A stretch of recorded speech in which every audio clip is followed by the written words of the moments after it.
Så er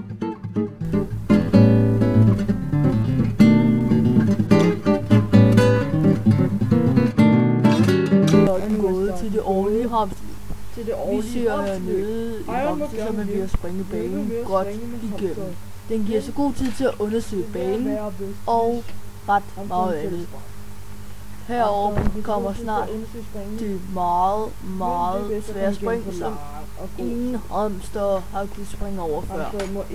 Så vi håber, at hamster kan springe over denne, og så har han den næste vundet. Og nu kommer det store svære spring. Godt. Det klarede han, da vi var tæt på, at han havde reddet ned, men det gjorde han ikke.